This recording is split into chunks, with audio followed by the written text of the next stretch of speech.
That was part of President Donald Trump's inauguration speech that he delivered immediately after being sworn in as the 45th president of the United States. Past presidents have used the inauguration speech as a way to bring the country closer together. Was Donald Trump able to accomplish that? Here to help us break it all down for us is Aaron Call, Director of Debate at the University of Michigan. Welcome back. Nice to see you again. Great to be back. Okay, well, the camera's going somewhere, but we're still here. There we go. All right, well, first of all, tell us, what did you think of Mr. Trump's speech yesterday? Yeah, I expected something a little bit more optimistic and forward-looking, and except we got a carbon copy of the Republican National Committee speech, but just a little bit shorter. So very strong for his base, but for others trying to extend an olive branch, that really didn't happen. So I understand that there was a portion of the speech that kind of stood out to you. We're going to play a little bit of that, and then we'll talk about it in just a second.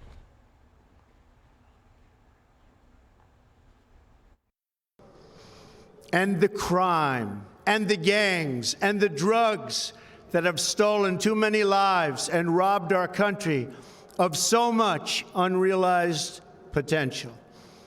This American carnage stops right here and stops right now.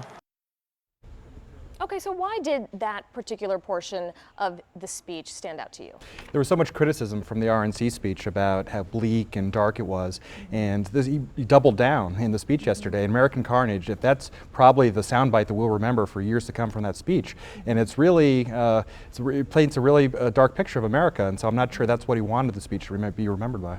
What did you think about how long the speech went, or how short it went? Yeah, shorter, I think, than we thought. He was criticized previously in July for giving a speech that went on for about an hour and 15 minutes. This was only 16 minutes, one of the shortest speeches in recent time. Not since Jimmy Carter had we seen something that short. But I think that's good. In today's world, attention spans are short, and so right. You want to make sure to command the audience, and I think you did a good job of that.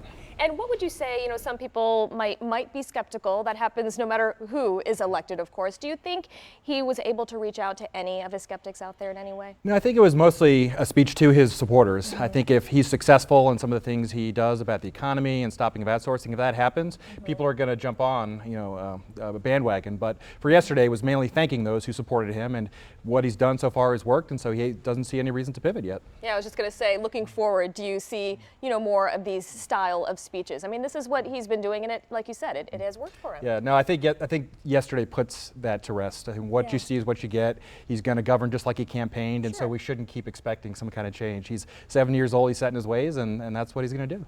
All right, Aaron, thank you so much for joining us. Nice to see you again, and of course, we will be following. All right, ladies, over to you. All right, turning now to our